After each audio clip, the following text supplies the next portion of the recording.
Hola, hola, ¿qué tal? ¿Cómo estás? Bienvenido a Directo de tu CPU por Telestar Televisión Supercable Canal 3. También estamos por Sulimar Televisión a nivel de la avenida Tacna, acá en Lima, Perú. Y dentro de lo que es el plano internacional por Virtual Televisión. Si ustedes revisan un poco nuestros mensajes, pues van a darse cuenta que hay, gracias a Canal 3 de Supercable por Telestar, pues estamos llegando a diferentes lugares alejados del Perú llamado Lima, de la capital, ¿no? Generalmente, pues nuestros países están circunscritos a las grandes urbes, ¿no? Siempre estamos, si hablamos con Colombia, por ejemplo, que hoy vamos a estar conectados con Colombia, todo está supeditado a Bogotá. Si nos vamos a Argentina, Buenos Aires, Chile, Santiago y así sucesivamente, ¿no? Nuestros pueblos olvidados están un poco a la deriva, pero gracias a la tecnología pues nos escuchan precisamente con mayor afluencia en esos lugares. ¿Y para qué? Para hablar de literatura, para hablar de lo que se está perdiendo últimamente, y algunos dicen que se está ganando, pero no sé, eso está todavía por verse, ¿no? Con la tecnología, ustedes saben que la tecnología nos está dejando un poco al margen de pasar las hojas como normalmente lo hacíamos, ¿no? Ahora hay que recurrir al celular o al ordenador. Pero aún así, pues gracias a la tecnología también tenemos este enlace, por ejemplo, ¿no? Y la tecnología nos permite que nuestro concurso Notas Migratorias César Vallejo y Macondo del siglo XXI pues tenga participación internacional. Para hoy decía que teníamos a un participante de Colombia, tenemos a otro que está residenciado en Miami y a otro en España. Vamos a comenzar con el que ingresó primero, que es José Mario, desde Miami. Háblanos de ti, José Mario Hernández González, y gracias por participar. Bienvenido. Gracias, gracias por la invitación. Bueno, pues mi nombre es José María Hernández González, yo nací en Cuba, soy cubano. Em, Nací en Ciudad de La Habana, en la capital, y, y soy graduado de Ingeniería Mecánica de Aviación, Motores y Fuselajes de Aviación, que es como se llama la carrera. ¿Y cómo así escribes? Em, ¿Cómo te dedicas a la escritura, José Mario? pues mire, yo escribo desde que soy un niño, Mm. porque mi padre leía mucho. Entonces, teníamos vivíamos en un apartamento muy pequeño, pero siempre hubo un librero lleno de libros y,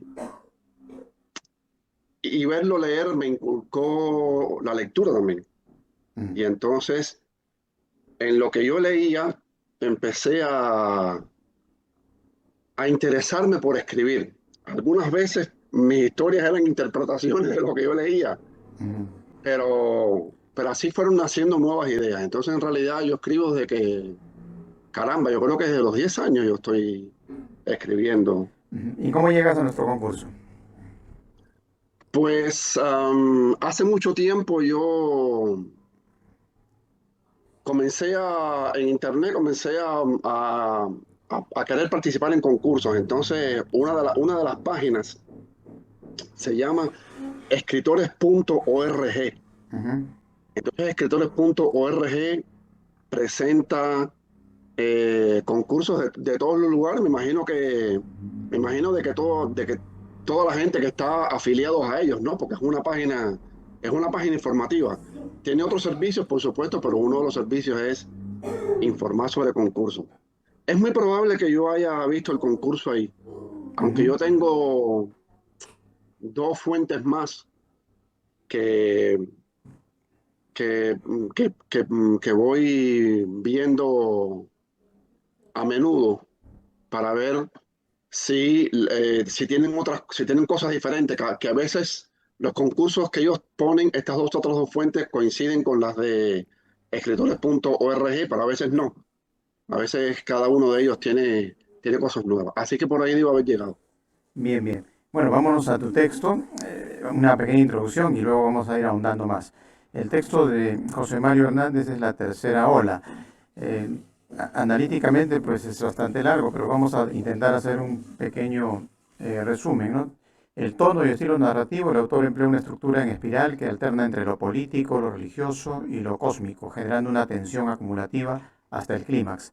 Predomina un estilo descriptivo casi cinematográfico, con guiños filosóficos, sociales y apocalípticos. Los temas centrales, la profecía de Nostradamus, sirve como marco simbólico para interpretar los tres niveles de invasión: sociopolítica, saboteadores, militar, transnacionales, y extraterrestre, wormhole interestelar. El colapso global, un retrato distópico de la humanidad dividida en guerras ideológicas y económicas llevadas al extremo por corporaciones militares. También hay una ambigüedad moral del cardenal, figura que representa la hipocresía institucional, implicado en el saqueo y luego liderazgo de paz como estrategia de poder.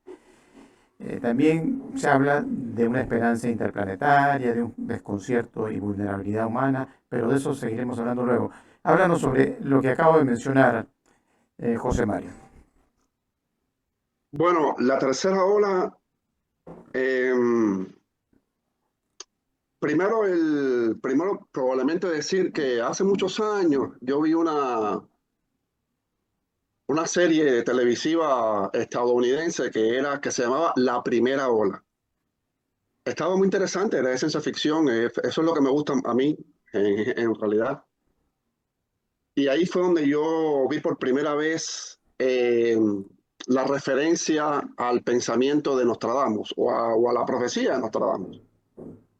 Entonces, en realidad sobre a ver, yo nací en el 63, yo soy un niño joven que vivió la Guerra Fría y dentro de la Guerra Fría viví eh, la posibilidad de que nos empezaran a caer cohetes arriba de todos lados del planeta, porque Europa estaba llena de cohetes, Estados Unidos está lleno de cohetes y así, ¿no? Y todo el mundo estaba con las manos crispadas eh, y helándose los pelos por eso, ¿no? Entonces, yo tengo varios cuentos relacionados con esa cosa apocalíptica a la que de nuevo hoy en el siglo XXI nos estamos acercando sin que nadie le ponga coto tampoco. Y el primero no fue la tercera ola. La tercera ola es del 2000, es un cuento que yo escribí en el 2005. Después lo he ido modificando con experiencia que he ido adquiriendo literaria y de escritura, ¿no? De escritura narrativa. Pero la primera fue una que se llamaba La Primera Hora, que es, yo, yo estuve leyendo sobre qué podía suceder en la primera hora de combate eh, con armas de exterminio masivo de ojivas nucleares. Y entonces, la primera hora yo creo que un poco que generó la tercera ola. Eh, y yo tengo fuentes de inspiración que son diversas. A veces sueño las cosas y eso me inspira. A veces yo veo algo y me inspira. Y yo creo que fue la profecía de Nostradamus, esa cita que yo hago al comienzo del cuento, lo que me inspiró la tercera ola. Y me la inspiró a través de una figura religiosa. Me disculpo por la gente que son religiosos, yo no lo soy, pero como mismo los políticos también son todos unos hipócritas y unos cínicos a veces, ¿no? Eh, pero me lo inspiró porque fue lo que dio el pie a, a hacer el cuento, a dar la situación. Eh, de hecho, el cuento del 2005 era un poco más simple. Eh, y este lo hizo un poco más complejo con un final también distinto al inicial. Pero, pero como usted mismo expresó, la, la esencia del cuento es una crítica. La Ujú. esencia del cuento es crítico. Bueno, Más que escribir ciencia ficción era eso. luego nos vas a comentar sobre esa crítica más a profundidad. Vámonos a presentar a eh, Carlitos Ochoa. Carlitos, bienvenido desde Hola, Colombia, ¿no? ¿cómo estás? Bien, Ajá. bien, bien, hola. Acá Coméntanos dice un poco Santiago, sobre ti, pues, háblanos sobre tu experiencia literaria, tus estudios, no sé, lo que tú quieras. no, pues yo empecé a escribir desde muy temprano. Aprendí a leer como a los 4 años que me enseñó la profesora de Kinder. Me enseñó como a leer y yo ya, pues, cuando antes de la primaria ya sabía leer y Ujú, matemática y todo eso. Y ya la ujú, literatura, ¿no? Como a los 20 años, que empecé a escribir como historias y eso es lo que llevo, menos escribiendo como 25 años. ujú. Y traje una revista para los colegios y me iba a explicarle a su lado literatura y todo, pues sin tener como un estudio universitario ni nada. Tenía pues como la facultad como de explicarle a los pelos porque uno de leer y aprender mucho, ¿sí me entiende? Y a escuchar.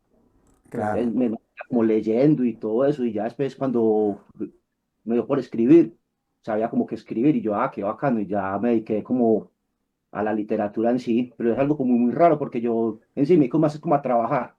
Mi vida es pues de trabajador pues de litografía, de estar así tratando eso. Y en mi casa había una litografía pues con la impresión y todo eso, y habían libros y todo eso, y siempre me llamó mucho la atención. Y viví un año solo de unas tías.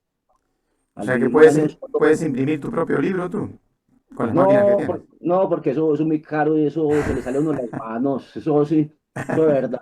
Y para uno difundirlo y todo eso, ¿sí me entiende? Ajá. Eso es muy complicado. Ahora, ¿tú escribes como hablas o cuando ya te dedicas a escribir te sales un poco y te pegas a la letra? Porque así como hablas suena bonito, suena chévere.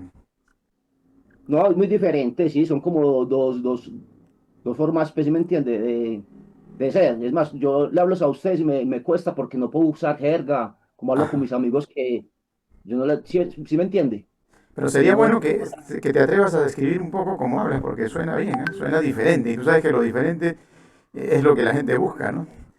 Y a veces denigramos un poco lo que deberíamos aplaudir, ¿no? Porque ese tipo de comunicación es la comunicación del hombre de a pie, del hombre de pueblo, del verdadero colombiano en este caso, ¿no?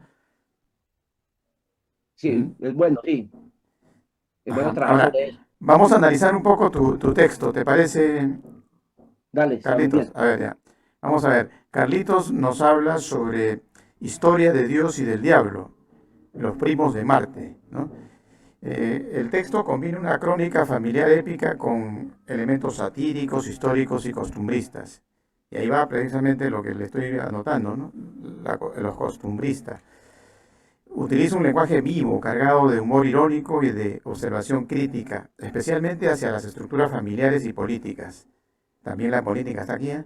La narración alterna entre el presente, 2024, y episodios históricos como 1948, revelando ciclos repetitivos de violencia ideológica.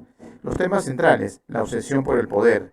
El apellido Rodríguez está vinculado al prestigio y al afán de ejercer autoridad sin importar la vía legal, religiosa, criminal o mediática. Fracaso del arte versus el éxito político, algo que es un común denominador de América Latina, no solamente es Colombia. La maldición del artista entre los Rodríguez resalta la tensión entre vocación auténtica y prestigio social. Política como tragedia familiar. La historia de los primos Godo y Cachiporro encarna la polarización ideológica de Colombia con tintes literarios y grotescos.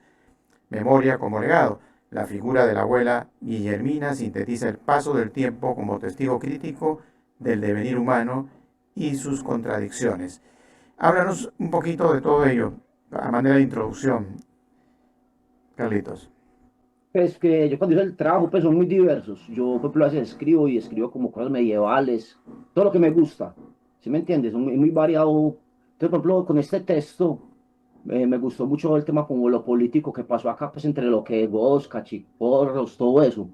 Y este cuento del alemán, pues del que le vende el alma al diablo, a Mefistófeles, que los artistas, pues que por llegar a la fama y por todo eso, entonces eso trata como la historia de las dos cosas, como lo político entre la guerra de los primos, pues al principio, y lo otro, pues lo de los artistas, pues como lo de Mefisto, lo de los Goethe, lo Ajá. del cuento ese de, pues la historia esa de, bueno, me olvidé en ese momento cómo se llama, Bien, pero bien. se trata sobre una apología a eso, ¿sí sobre lo que puede hacer la gente por el arte, por todo eso, Ujú. por un trabajo artístico. Y la política está siempre inmersa dentro de todo ello, ¿no? Pues es que la política lo rige a uno en muchos aspectos. Entonces, por ejemplo, usted, por ejemplo, en Señales de Soledad ve que está esa historia pues tan marcada pues del man que se vuelve, cierto, se vuelve un, se vuelve un guerrillero y todo eso, el buen Ujú, día. Entonces siempre ha sido, aquí en Colombia nos ha marcado siempre mucho la política, porque aquí prácticamente, aquí la política es lo que manda aquí todo. ujú, Entonces, las historias aquí muy difícil escapar de lo político. Uno escribe una historia y escapar de lo político acá es como difícil, ujú, porque es verdad, no estoy muy marcado ese aspecto, pues como ese yugo que nos ha marcado pues, la política y todo eso, pues la mal política, porque la política, pues que como decían los griegos y todo, es una cosa muy diferente a lo que uno ya ve lo que es la política. ujú. Lo que uno llama política en ese momento, pues ya no llamas como con corrupción por encima, uno dice política, y ya corrupción por encima, pero la política en sí no es eso. Ya a todos nos marca mucho eso, pues no sé, y como le digo, he escrito pues varias historias Ujú, y a uno siempre lo marca algo diferente, como usted decía, pues uno siempre hay una cosa hoy, siempre hay como una experiencia nueva de las cosas. Entonces, como decía el otro amigo la otra vez, hace esos sueños, una vez escribí unas historias a través de como unos sueños, otra vez por las experiencias que uno tiene en la vida o por las cosas que uno lee o los artistas que a uno lo influencian. Entonces, como decía, uno ya también mira hacer como esas cosas que le gustan a uno, pero el estilo de uno. bien, bien. Bueno, Carlitos, vamos a seguir profundizando. De pronto llegamos a analizar un poco lo que puede estar rodeando en la actualidad, ¿no? Con Gustavo Petro y su proyección política. Pero eso lo hablamos luego. Vámonos a presentar a Alex de Barcelona, España. Bienvenido, Alex. Coméntanos un poco sobre ti, sobre tu parte literaria y tu participación en el concurso. Bueno, yo soy de Barcelona, tengo 53 años, soy licenciado en historia y tengo la especialidad en historia antigua. He vivido muchos años en América Latina, en Centroamérica, y en Argentina.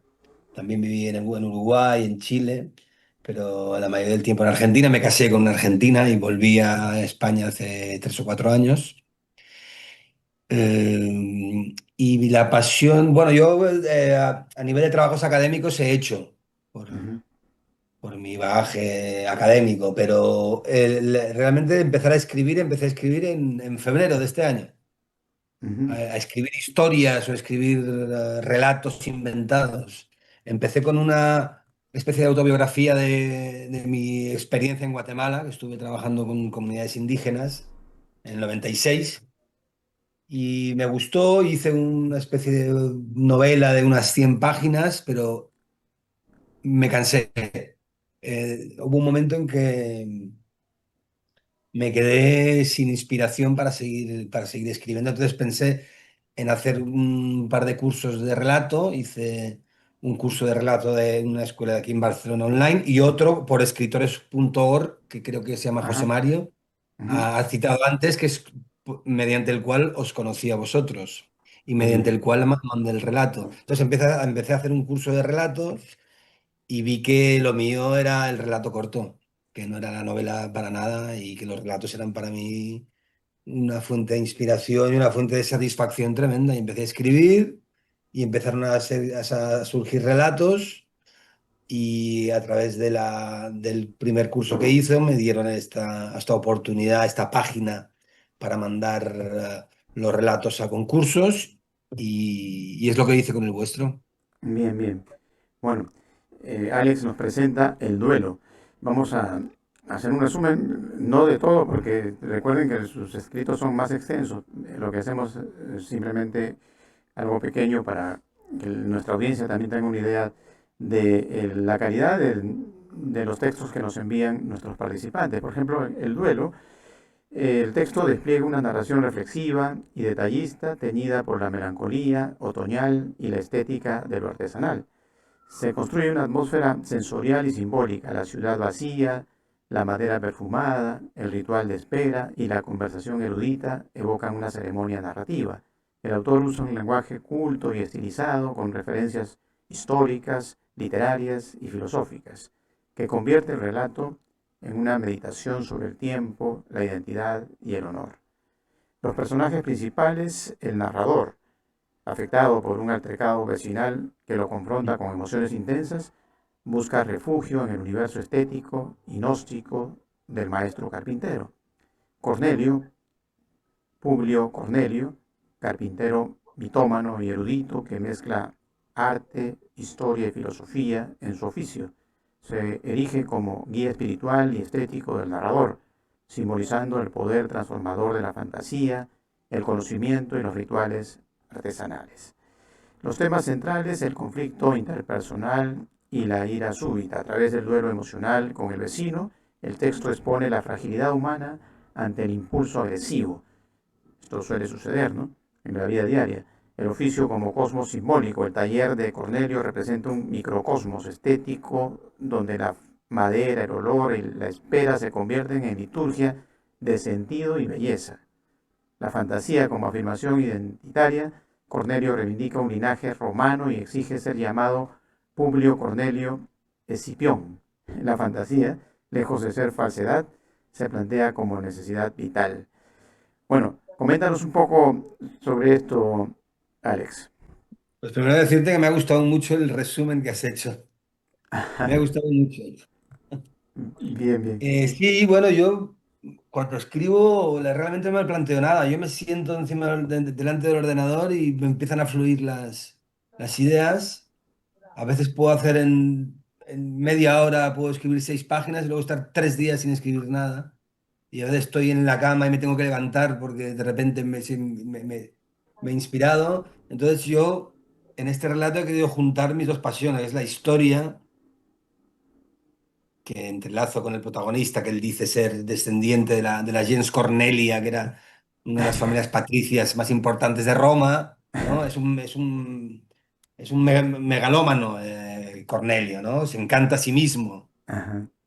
He querido juntar eso con mi amor por la literatura y sobre todo por tres escritores que son una pasión para mí, que son Chekhov, Pushkin y Borges, que me han ayudado mucho a la hora de plantear los paisajes, de describir el camino que hace el protagonista hasta la parte vieja. También ha sido parte de mi ciudad. Mi ciudad tiene una calle que se llama la Gran Vía, que lleva a la parte antigua, que son todo callejones, donde supuestamente vive Cornelio.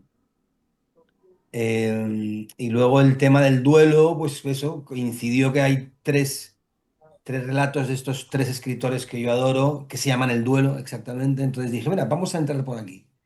Y entonces le doy al protagonista, que no es el narrador, pues este halo de erudición, que está siempre dispuesto a compartir con sus discípulos, pero que en esa megalomanía no acepta a nadie que le lleve la contraria o que le desvíe un poco de la atención que él necesita. Entonces, por eso al final el relato explota cuando el narrador exige un poquito de atención. Y Cornelio les dice, no, no, ¿qué atención? Si quieres atención, vete a un psicólogo o vete a un amigo. Yo te estoy hablando de arte y tú me estás hablando de tus pequeñas disputas mundanas con el vecino.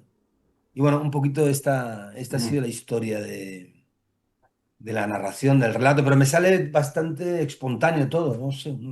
Es difícil de explicar. Bien, bien, Alex.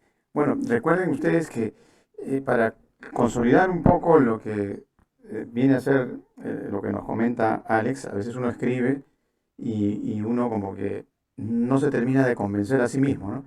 Pero es mejor cuando hay un tercero, ¿no? Y si ese tercero, por ejemplo, tiene al menos una institución como la tenemos nosotros, pues podemos de alguna manera darle un valor agregado, ¿no? Y por ejemplo, él siente en el resumen que hemos hecho como que valió la pena, ¿no? O sea, que tiene más incluso valor de lo que él hasta el momento, quizás en su habitación, conversando con los amigos, no tiene la connotación.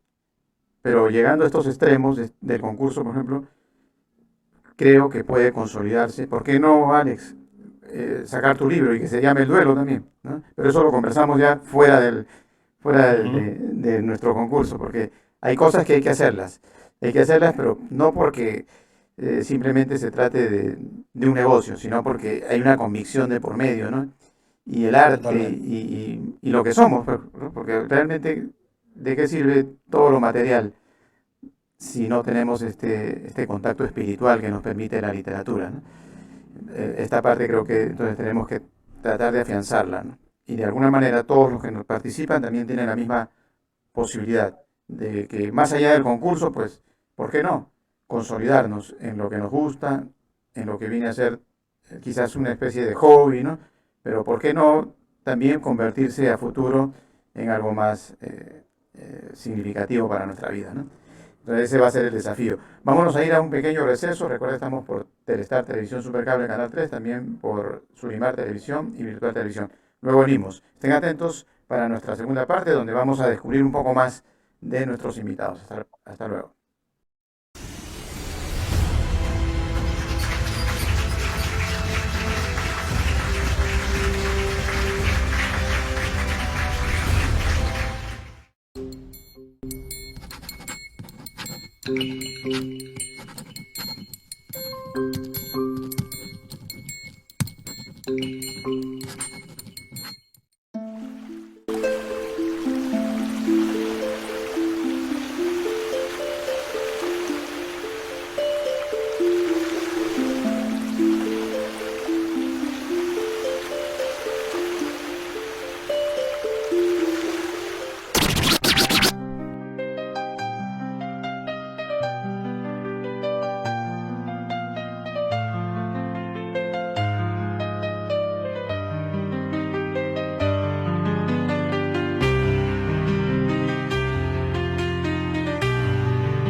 El ocaso paisaje de Macondo es el pueblo mágico creado por Gabriel García Márquez en Cien años de soledad.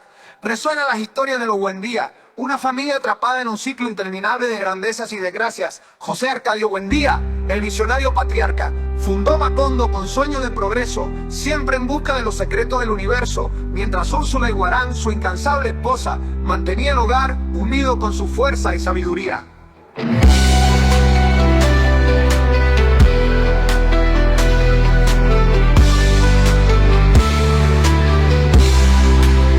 Estos personajes, junto con una pléyade de descendientes, nos muestran que Macondo no es solo un lugar, sino un espejo de la humanidad. Sus alegrías y tragedias, esperanzas y desesperanzas, tejen una saga que trasciende el tiempo y el espacio, invitándonos a reflexionar sobre nuestras propias existencias y la inexorable rueda del destino.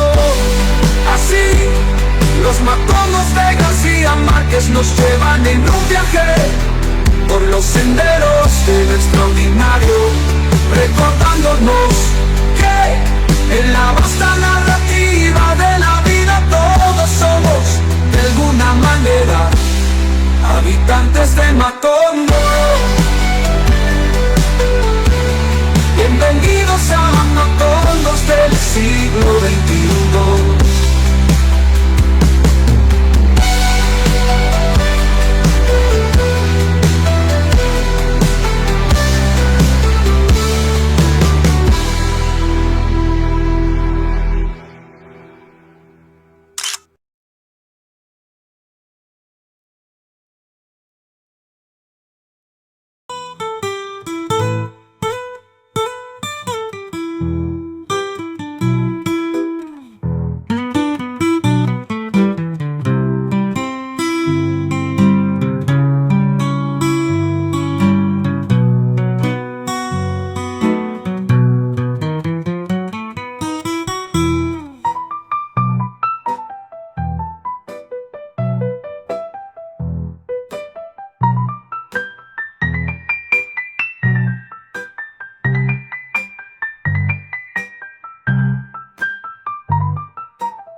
Bien amigos, continuamos con Directo a tu CPU por Telestar Televisión Supercable Canal 3. También estamos por Virtual Televisión y por Surimar Televisión. Bueno, vamos a continuar con nuestros invitados. José Mario Hernández González desde Miami, Florida. Ya lo hemos eh, escuchado y hemos también ingresado un poco a su historia que nos ha presentado o que nos está presentando en el marco de nuestro concurso 2025. Eh, Hay también algunos datos importantes de recursos literarios que se han utilizado en su narrativa, por ejemplo, la ironía, ¿no? Que es básica. El cardenal representa una espiritualidad funcional al poder, celebrando la paz tras haber bendecido la guerra, ¿no? Y esto es una crítica dentro de lo genérico que puede significar la presencia a veces de la iglesia, ¿no? Hay situaciones un tanto difíciles de entender. No es la primera vez ni es tal vez algo extraído de los cabellos, es algo que se ha presentado a lo largo de la historia. Intertextualidad, la referencia a Caín asesinando a Abel, enfatiza el ciclo eterno de traición y violencia humana, o sea, como que hay una redundancia, estamos siempre en ese Caín y Abel, ¿no? En ese contrapunteo existencial. También el dualismo de lo humano, tanto la elevación racional, Asamblea de la ONU, de las Naciones Unidas, como la debilidad espiritual, reclutamiento forzado, consumo mediático, son evidencias como parte del dilema existencial colectivo. Coméntanos un poco, todo esto tiene que ver también con tu parte, tal vez, de lo que dejaste allá en Cuba, José Mario. Bueno, mire, lo primero que quiero decir, como estoy expresándome delante de varias personas, y como dije hace un rato que yo no soy religioso, eh, no quiero decir algo que alguien piense que está destinado en su contra, ¿no? Eh, yo vengo sí, yo nací y me crecí en un estado, en un país que todavía es socialista, eh, que está considerado ser enemigo del mundo occidental, pero que sin embargo condena el genocidio y el robo de las tierras en Palestina. Lo que quiero, lo que he visto es que en todos lugares se cuecen habas. Bien, no hay nadie que tenga, no hay nadie que pueda ser moralista. Yo consumí mucha propaganda occidental estando en mi país. Yo era un disidente en mi país. Por eso me fui precisamente de mi país por eso. Eh, Sin embargo, yo no puedo decir que yo no esté decepcionado con que haya visto que la verdad se oculta y no se dice. Y yo creo que una de las cosas que Martí, nuestro apóstol, decía, ser culto para ser libres. Y yo creo que si viviese en la era actual, diría que tener cultura es tener información. Y una de las cosas que no teníamos allá era información. No solo porque no teníamos los medios y porque no existía internet, sino porque tampoco se nos daba acceso a la información que venía del extranjero. Pero estando en el extranjero y en un país del llamado primer mundo, tengo toda la información que quiero, nada más que tengo que buscarla. Y me he dado cuenta que hay una hipocresía y un cinismo internacional. Es mundial, es que todo el mundo es que todo el mundo la utiliza para manipular al ciudadano, al ciudadano medio a la conveniencia de los que están en el poder. Eh, por ejemplo, eh, aquí tenemos a un escritor que vive en España y ahora eso me recuerda que todo lo que están pasando los pueblos europeos con esos políticos que están empujando a Europa a una guerra que es contra un enemigo que se han echado verbalmente, porque no se ve que sea fehaciente, sino es verbal, todo está en la narrativa, en crear una polémica, y entonces esa narrativa se le vende al ciudadano común para que apoye después las agendas de la gente que está en la política.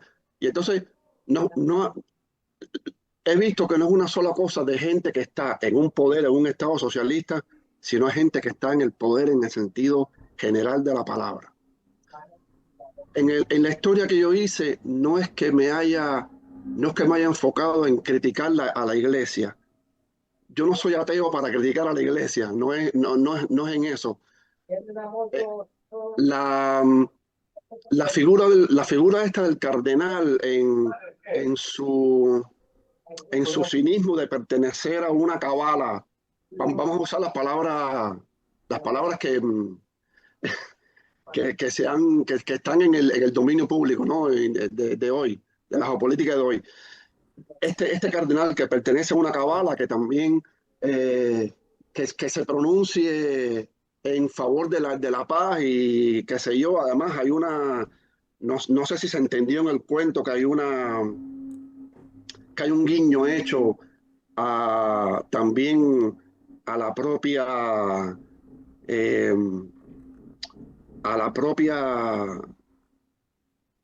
esta característica o este problema que ha tenido la iglesia con la sexualidad. No sé si se entendió eso en el cuento, un guiño al final, pero en eso no quería meterme porque esa no era mi... Pero la figura del cardenal no es que yo haya querido hacerle una crítica directa a la iglesia, aunque yo sea ateo, no. Es una crítica a la gente en el poder que manipula la política. Esa es más bien la esencia. Y eso no está solamente en este cuento, en muchos cuentos que yo he escrito. He tratado de ser consecuente con el tiempo que vivo, ¿no? No puedo estar con los ojos cerrados. Yo soy de los que digo, no voy a ligar, o sea, si yo voy a un concierto a oír a un artista, no voy a esperar que ese artista se pronuncie en favor de la manera en que yo veo el mundo, ni tampoco quiero que él me cuente cómo él ve el mundo. Yo voy a escuchar a ese artista, a sus canciones,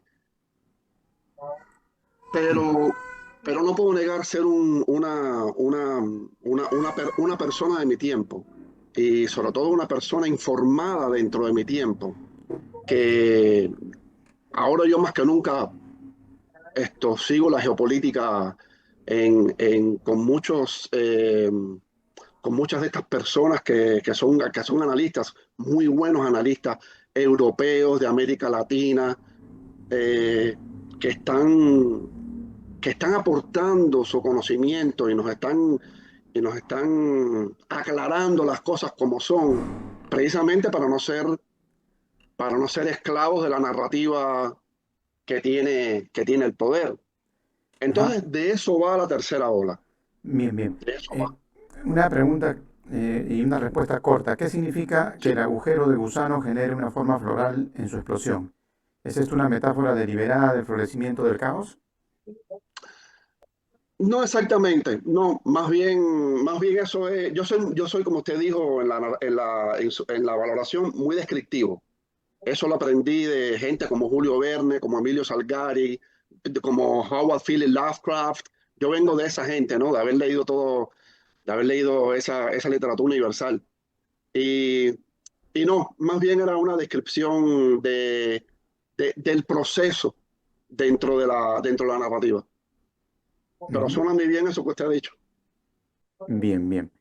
Bueno, vámonos con José Mario, no, con Carlitos, ¿no? Con Carlitos Ochoa. Carlitos, vamos a continuar viendo tu temática. Primero, la relación con la política, ¿cómo la evalúas?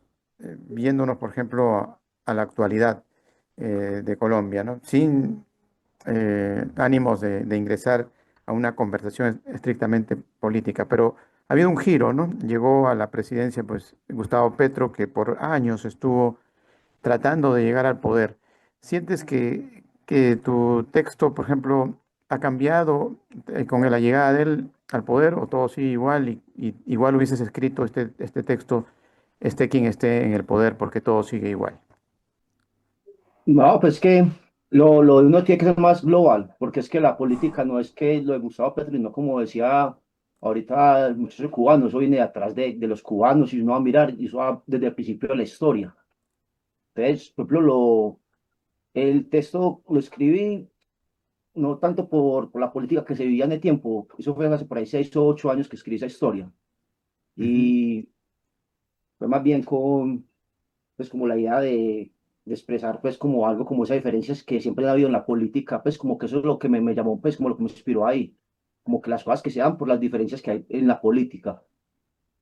ujú, Entonces, no podría decir pues como que una influencia como algún presidente, sino como de la historia, de lo que siempre ha sido la historia, de que llega alguien al poder y ya quita al otro, pero lo que uno ya siempre sabe, que ya está aburrido ya de tema ya, porque eso es algo que se repite y se repite y se repite y uno va a ver a otras escalas más hacia arriba, en el comercio, en muchas cosas y eso es impresionante, pues uno está en lo último, la escala evolutiva puede decir ahí, no el que está de último, porque ahí para adelante lo que sigue son ya, como le digo, son ya empresas gigantes, gente que negocia con armas, cosas impresionantes que uno se pueda mirar y sí me entiende, como que los estados como que son religiosos, pero no parecen pues que ahogaran ante un dios ni nada, porque son todos poder y ya. Pero ajá. uno es una rebelión contra eso y uno mira bien la literatura en sí siempre ha sido una rebelión. Por ejemplo, cuando Dante Alighieri escribió la Divina Comedia, fue una rebelión contra la religión de tiempo, y usted mira cualquier texto de cualquier artista, ya sea pintor o alguna cosa, y siempre es una rebelión. Entonces, como Ujú, una constante. Es una constante que ustedes de la Biblia, eso ya están mirando el libro y que Baldor o esas Biblias pintadas por Doré, y la historia del humano es pura guerra y puro tropel nomás. Usted mira que la Ángela Baldor, que era un libro de matemáticas, y son esas guerras por allá del Medio Oriente, dibujos pues antiguos, y uno dice, no, es que la historia de la humanidad es pura guerra. ujú. Bueno, Entonces, hay parece, una parte que mencionas también que podría ser algo de lo que dices, pura guerra. Y la pregunta sería, ¿cómo el relato del tiroteo entre primos tras la muerte de Gaitán evidencia un conocimiento profundo de la historia política colombiana? es porque en ese momento, pues lo que hiciste que el Bogotazo, que eso en el momento que mataron a Gaitán, eso ya todo el mundo se fue a matarse. Si mi vecino era conservador y yo era liberal, nos agarramos a machete en la calle. Entonces, hasta donde le lleva a la gente lo político, las ideologías que tiene, que ya sobrepasa lo moral. No, ya ni la moralidad importa. Es como cuando andan en un partido de fútbol y se agarran a cuchillo que por un equipo de fútbol. Política, religión, deporte, todo eso que maneja así las masas, eso es un problema cuando la gente no tiene como el conocimiento en sí en lo que está. Entonces, eso es un problema. No, es que uno, como le digo, a uno le gusta escribir y uno cree que ha cambiado el mundo, pero nada, eso va a seguir igual. No, Ujú, por mucho, y eso, ¿sí me entiendes? Es algo que uno como que dice, uno es, pero, y mucha gente ha escrito cosas bonitas y todo eso, y eso no vale, eso no vale, y mucha gente que eso está arriba dice que admira a esa gente, pero no admira ni, como le decía las ahorita, los estados son religiosos, pero no parecen que representaran ningún credo, ningún nada. ajá. Entonces, Y, y- es como, y a mí me queda muy complejo por lo que le digo, son trabajos que por ejemplo, yo los trabajos míos siempre son muy enfocados en eso, en lo moral, en las guerras, pues como esas diferencias entre las personas y todo eso. Es lo que me inspira a mí más bien como hacer las historias cuando como una protesta. Entonces uno, a veces cuando es una historia, la ve como muy gris, le trata de meterle como ese humor para que no quede eso tan oscuro. ¿Sí me entiende? Como darle ese tinte para que no quede como con ese color tan sepia y todo eso. Trata como darle como una alegría a la cosa. ajá, y Entonces, Carlitos Ochoa ha estado más cercano a Uribe Vélez o a Gustavo Petro. ¿Qué dirías tú? ¿Cómo te has desligado de eso? ¿Cómo haces para convivir con eso? no, es que aquí todo es un engaño. Por ejemplo, cuando Uribe se montó, la guerrilla está destruyendo todo, entonces nos vendió la idea pues, de que Uribe era la salvación. Ya después con Uribe, ya un poco de problemas y de paracos y de todo eso. ¿Y con Gustavo Petro? Yo como acá mejor, me cae más bien el hombre, Ajá, porque sí, lo veo como más social, lo veo como con una política más social, eso es ajá, lo que he visto. bien, bien. Es Y eso bueno que yo que... trabajé con política, porque yo trabajé como en los colegios y me tocaba y todo eso, entonces yo trabajé muy parcial. Muchas veces que trabajé con los políticos y todo, yo veía pues que poco de corrupción y todo eso, y uno como está trabajando con ellos, uno, no, no queda sin hacer el bobo como el de ahí está gorda, porque pues, no lo despiden, uno que da clases en la Casa de la Cultura o da clases en los colegios de literatura, entonces, no, esa gente ahí robando y uno haciendo el bobo. Entonces, eso aquí es muy berraco porque aquí, como le digo, uno aquí le toca ver la corrupción y haces como el bobo ya sea porque usted es parte, le dan parte de la torta o porque ya le meten un problema en berraco ahí con la gente. Ujú. Bueno, eso parece un clásico, ¿no? ¿Cuál es el Sí. clásico del fútbol? ¿Cuál es el equipo, los equipos cuáles son? Los del clásico Nacional más y tradicional. Medellín. Ah, Acá Nacional Medellín y contra Medellín. Nacional. Nacional. ¿Y tú por cuál vas? Por Medellín a ratos, pero no, eso no. A ratos. A ratos. O Cuando sea, gana. eres un convenido, Carlitos. Cuidado, cuidado con eso, Carlitos. ¿No? Cuidado que hagas lo mismo con Gustavo Petro, ¿no? A ratos. Bien, te dejamos. Vamos a España con Alex. Alex, bueno, dentro de la temática que, como tú has visitado, pues has vivido en Sudamérica, en Argentina, tu esposa es argentina, seguramente que entiendes muy bien al detalle lo que nos están narrando tanto José Mario y Carlos, ¿no? Porque son realidades que compaginan con ese contrapunteo existencial de las izquierdas y de la ultraderecha, ¿no? Y no sé, en tu texto no nos ubicamos tanto en eso, pero de todas formas, como conoces un poco la realidad, por ejemplo, argentina, ¿cómo ves ese contraste ahora con Milei y dentro de la parte ya que tú abordas en tu texto?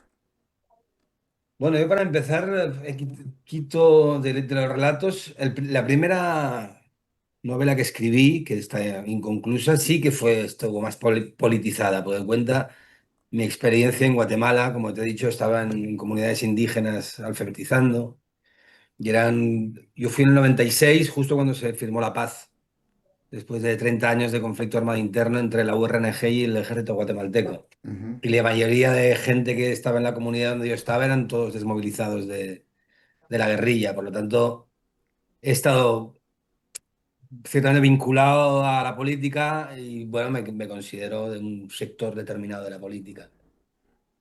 Pero no ujú, abordo el tema político. Bueno, con los años me he ido decepcionando un poquito de todo, ¿no? Las seguro. verdades absolutas, pues. Entonces Ujú, yo en mis relatos trato de no poner nada de política. Me gusta detallar cosas de lo habitual, de lo humano, de las ujú. pasiones, de los amores, de las decepciones. Ah, Es lo que más me llama, ¿no? O sea, abordar esos temas. ujú. Respecto a mi ley, pues, ¿qué te voy a decir?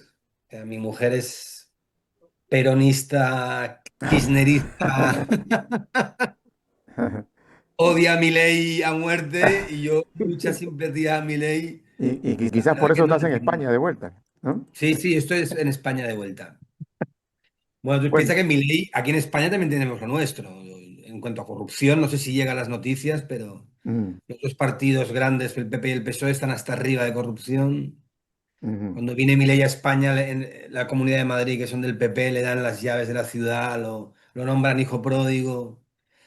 Así que la cosa está complicada, pero en ujú. Argentina yo fui por primera vez en 2005 y siempre ha estado complicado. Seguro, seguro. El tema económico, la inflación, yo no sé qué pasa con Argentina, pero Sí. siempre están en el hoyo. Ajá. Ahora, nuestro jurado nos hace algunas preguntas que las tenemos acá. ¿Qué aporta la referencia a Borges, Pushkin y Chekhov en un relato sobre un altercado vecinal? ¿Constituye esto un intento deliberado de universalización? Sí, puede serlo, porque de una nimiedad que parece del narrador, que tampoco explico cuál ha sido el contencioso con el vecino. pues Cornelio saca de eso una universalización y una referencia literaria a tres personajes distintos, ¿no? Dos rusos y uno argentino. Y bueno, también intento sacar a traslucir pues no las miserias humanas, pero sí esta manía que tenemos siempre de pelear por cosas nimias, por cosas pequeñas, ¿no? Y que realmente pues tienen una trascendencia relativa. Ujú, Y bueno, también me ha servido, ya te dije que yo empecé lo del duelo porque había leído los tres relatos de los tres escritores, los tres se llamaban El duelo, y a partir de ahí empecé a construir todo lo demás, que me va surgiendo espontáneamente casi. Tampoco todas las referencias que tú me haces más, más analíticas, yo cuando escribo voy dando rienda suelta y veo a ver qué pasa. Y después sí se puede analizar. Y de hecho, muchos de los análisis que me has hecho tú en la primera intervención, has dicho cosas que a mí no se me habían ocurrido y que una vez me las has dicho he pensado, pues sí pueden encajar aquí. Por ujú. lo tanto, lo que has dicho tú también al principio de que una tercera mirada es siempre importante, pues creo que tenías toda la razón. Claro, bueno, dentro de lo que me mencionas, tal vez por ahí algún carpintero nos está escuchando, ¿no? Y Tal vez. te vamos a hacer la siguiente pregunta, ¿no? Y no es la pregunta estrictamente mía, sino del jurado. Dice, ¿por qué se construye el taller de Cornelio como un espacio cuasi litúrgico? ¿Es una metáfora del poder transformador del arte? ¿Qué dirías tú? Sí, claro, el arte tiene mucha, mucha, mucha importancia en el relato. De hecho, Cornelio es un artista y también hay una especie de debate social, de clase, ¿no? Él está por encima de la media, ¿no? Porque es una persona culta. Y lo de los olores no es una cosa que se me ocurrió, que mientras él esperaba, porque Cornelio es un divo, digamos, y hace esperar a la gente, se me ocurrió lo de los olores porque todas las maderas emanan un olor diferente. Y yo quería que el protagonista, o sea, que el narrador, entrara en el mundo, ese mundo del arte, ese mundo, digamos, de los elegidos a través del olfato, que incido en el relato que es el sentido para mí el más importante, el que más te puede trasladar a mundos pasados o a sensaciones o a personas o a la pareja o a situaciones reales y a través del olor es que él empieza a entrarse a, a- a internarse en el mundo de Cornelio. Ujú. Bueno, ¿qué simboliza el duelo en este contexto, más allá de lo literal, ¿no? ¿Es un juego con la propia narración, dirías tú? ¿O es un guiño metatextual? ¿Cómo lo definirías? Pues no tengo una manera de definirlo específica, porque no tiene un objetivo concreto mi relato. Quise hablar de personajes, de situaciones, de literatura, de historia y componer así un mosaico y que prefiero que cada uno saque sus propias interpretaciones de lo que escribe. No siempre lo que uno quiere transmitir tiene que tener una intencionalidad.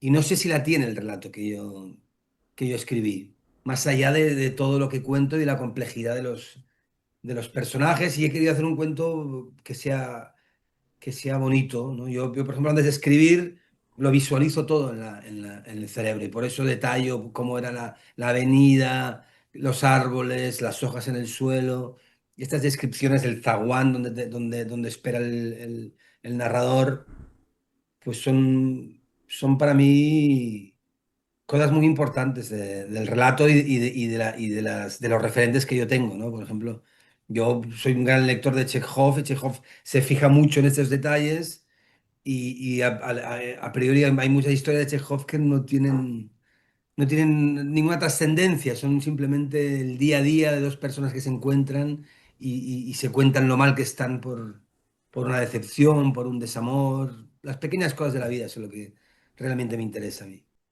Bien, bien. Bueno, esas pequeñas cosas van haciendo la gran situación que se nos presenta como escenario de vida, ¿no? Y de mensaje. Y tal vez, como lo decíamos también, sin proponérselo directamente a Alex, pues está llegando precisamente a un mensaje subliminal, ¿no? Partiendo de esas esencias mínimas que constituyen nuestra vida como tal. Pero vámonos ya en la parte final, pues, a conversar con José Mario eh, y ver dentro del mensaje eh, extraído, claro, de su propia experiencia, hasta qué punto la tecnología ha sido utilizada por ti o es utilizada, José Mario. Por ejemplo, ahora estamos en tiempos de inteligencia artificial y este tipo de entrevistas es precisamente para humanizar un poco más la participación de nuestros concursantes. No vaya a ser que gane un ordenador el concurso, ¿no? ¿Qué nos dices? Es bueno eso. Ya comento. Sí, sí, algo corto porque ya nos gana el tiempo. Sí, bueno, la tecnología, yo como mencioné antes, yo vengo, a mí me gusta la ciencia ficción. Yo no soy escritor de ciencia ficción dura porque casi siempre la ciencia ficción dura la escriben doctores en biología o gente que tienen que ver con la astronomía, gente con mucho conocimiento y yo soy ingeniero aeronáutico. Eh, pero, pero sí, no puede haber una ciencia ficción sin tecnología. Eh, Hace poco, de hecho, yo escribí un cuento sobre la inteligencia artificial, porque ahora todo el mundo manosea la inteligencia artificial. Y personalmente no creo que vayamos a llegar a ese punto que se llama singularidad, que es donde la inteligencia artificial toma conciencia de su existencia. O sea, yo no creo que vayamos a llegar a un exterminador o a nada similar. No creo que la inteligencia artificial que está creando el hombre vaya a considerarse impulsada a, de alguna manera decirlo, traicionarnos, ¿no? Sino que sería de ayuda. Yo creo que la inteligencia artificial, si acaso uno se equivocara, diría, mira humano, esto es mejor hacerlo de esta manera, piensa a ver, no que se pondría a pensar, si yo tengo más inteligencia y analizo mejor las cosas que un humano, yo creo que yo soy quien tengo que imponerme, como es, por ejemplo, la, eh, el tema del guión, de la historia del exterminador y de muchas otras historias que han ido sobre todo al cine, ¿no? Pero sí, en las cosas de ciencia ficción, la tecnología tiene que ser, tiene que ser de ayuda, tiene que estar presente en una historia. Bien, bien, José Mario.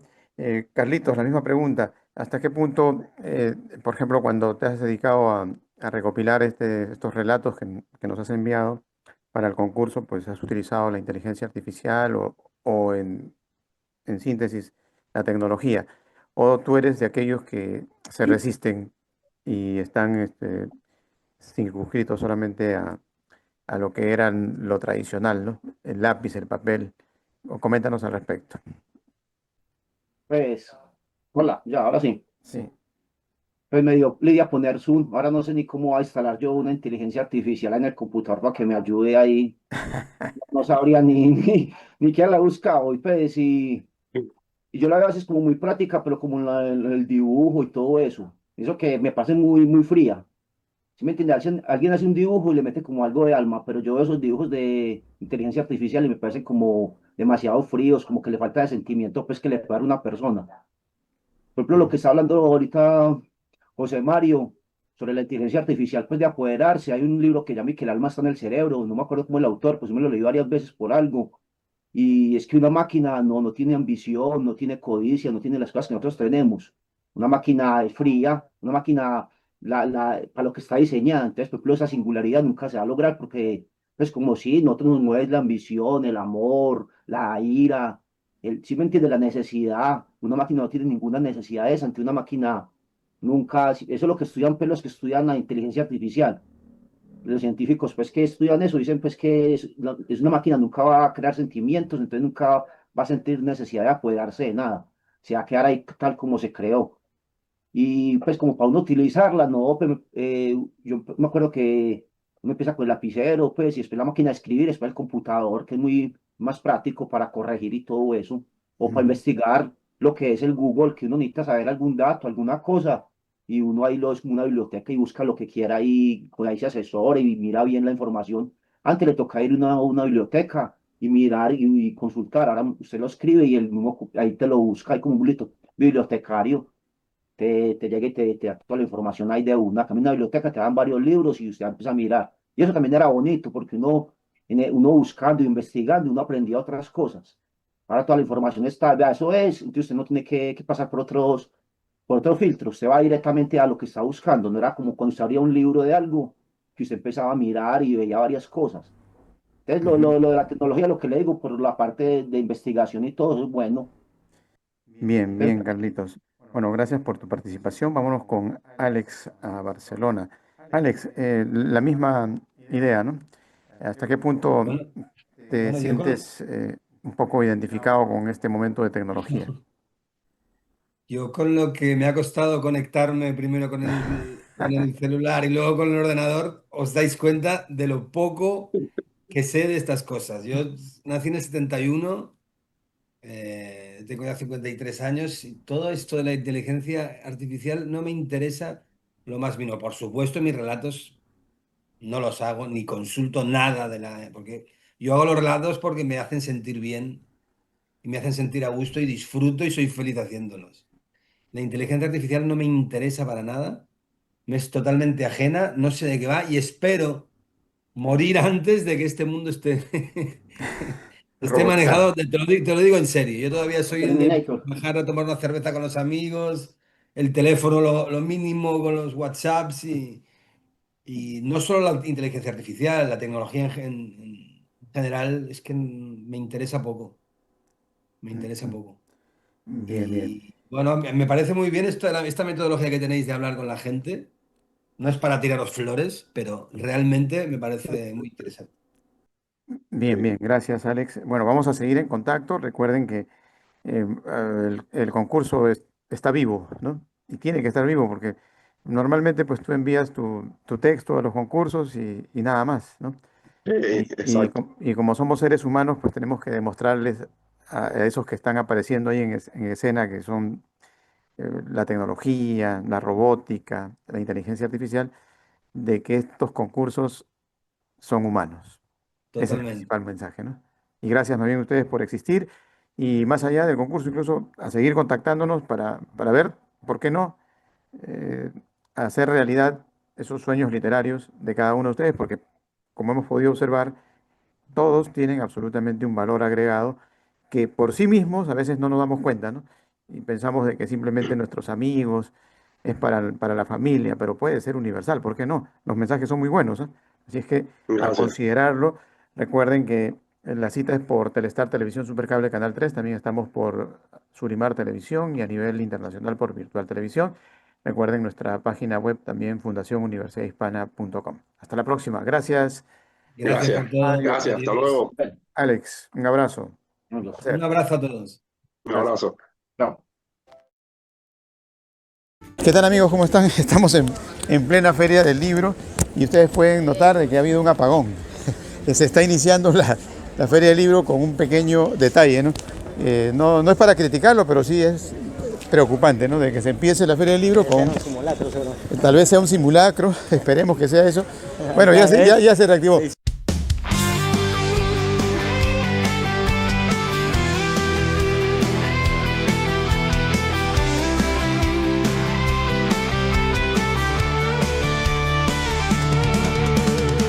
Mi corazón en la feria vibra con cada libro.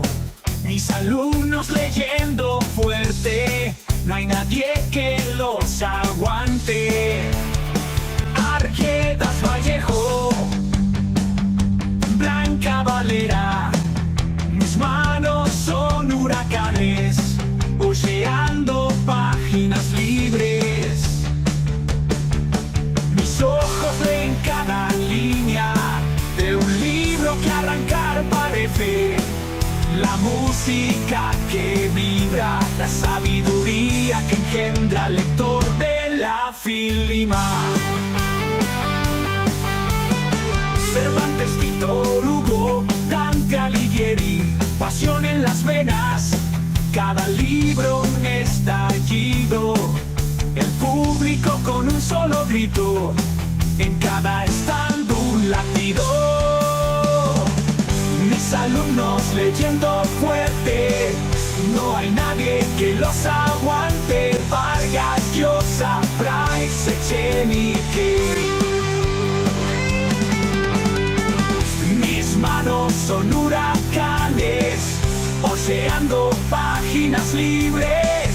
Mis ojos leen cada línea de un libro que arrancar parece. La música que vibra, la sabiduría que engendra al lector de la Filima.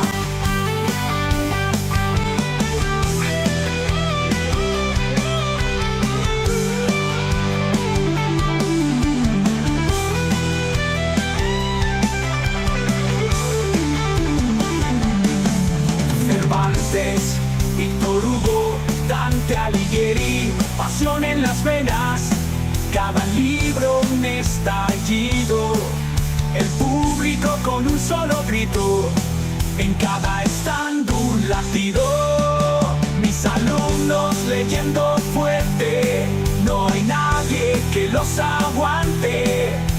Vargas Llosa, Bryce Echenique. Mis manos son huracanes, hoceando páginas libres. Mis ojos leen cada línea de un libro que arrancar parece. La música que vibra, la sabiduría que engendra el lector de la Filima.